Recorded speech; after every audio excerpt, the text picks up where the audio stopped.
You're listening to Factual America. Welcome back to Factual America. I'm here with director and producer Matthew Perniciaro.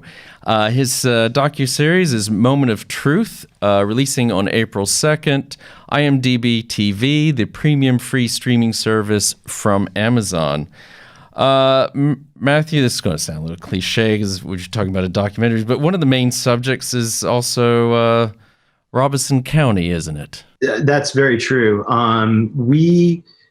In telling this story, I don't believe you could tell this story correctly without telling the story of Robeson County, which is the county where the crime took place. It is a long fractured history of violence, racial injustice, and corruption in law enforcement, which, like a lot of times in the documentary space, and when a lot of filmmakers are looking at telling stories in the true crime space and documentaries specifically, a lot of assumptions are made.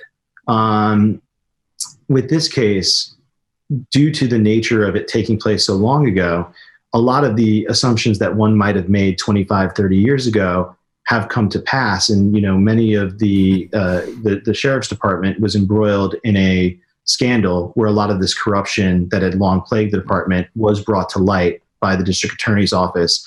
And many sheriffs and deputies were charged in that, which was called Operation Tarnished Badge. So knowing that, we weren't having to make leaps on a lot of the assumptions we were making. They were based in fact, which is a really interesting perspective when you're telling stories such as this. Yeah, I think so. As you discussed, is it still? It's at least one of the poorest counties in North Carolina, if it's not the poorest.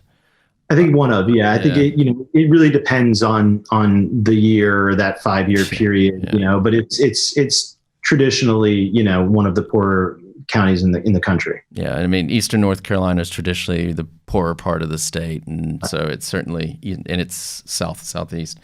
Majority Native American, which is an interesting element to this. The Lumbee Indians I know about. I guess a third of the population is white and a quarter is African American, and it's had a long, like a lot of counties in the American South, but would have had it's had a troubled history, specifically, even more so than others.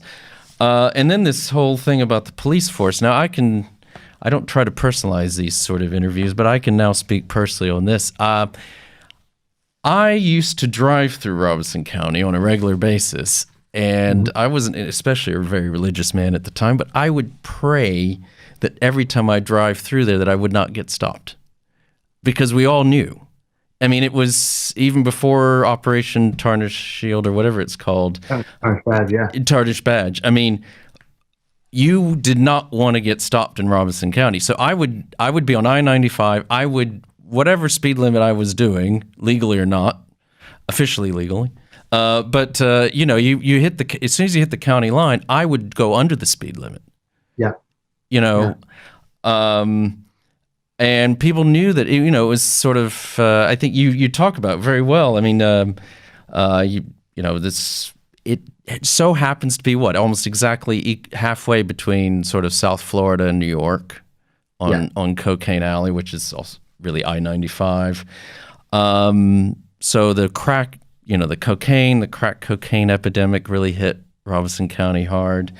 And so I don't think it's any, there's no, as you say, it's a very interesting place to be to do a true crime doc, isn't it? To already not only have these suspicions, but it's pretty much all been confirmed. Much of it has. Yeah, much of it has. And it is I believe, one could do a whole documentary series just on the history of Robeson County. And, our approach to this and really looking at all the facts. And once we looked at all the archival material and the interviews, we knew that the history of Robeson County, telling the history of Robeson County was going to be such an important part of the story, which is also why we really fought creatively to put that in the earlier parts of the story, because as you said, Robeson County. I grew up in North Carolina. I know Robeson County, and I know that it's not a place that you would want to ever pull your car over to the side of the road, or that you would want to get pulled over by law enforcement because of that history. But we know that audiences don't have that view and that insight into the county. So we wanted to place it very early in the series because it does kind of inform your understanding of everything that has transpired up until that point and will transpire from that point on. And, it is an immensely fractured place. It's one of the, most violent places that especially at that period of time. That's right. That you can think of, the highest murder rate in the state. And, one of the former editor of the Robesonian newspaper, Donnie Douglas, says it was just a bit like the Wild West, and I think that that's a fair, comparison for how things were at that period of time. The drug business had taken control. Certain deputies, not everyone by any means, but certain members of law enforcement were involved in that trade.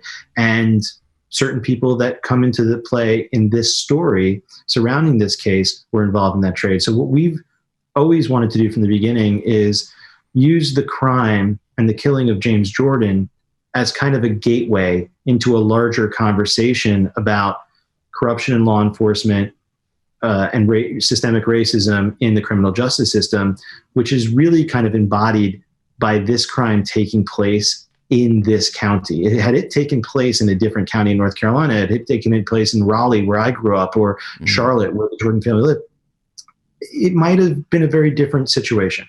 We don't know. You can't hypothesize about that.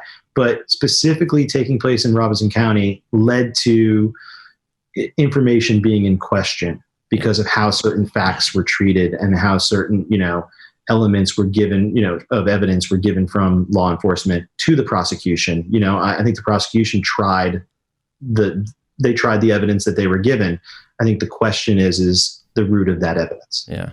As you said, it also further leads to this other sort of conspiracy that's been out there about the mystery around James Jordan's death and, all kinds of crazy stuff that people had ideas about maybe being behind this. But as you said previously, anytime you start having these things that just don't add up, then people's minds will run wild with them. And that's exactly what happened, right? Yeah. And we saw that, and we used some articles and some, information that was released shortly around the time. It happened almost immediately.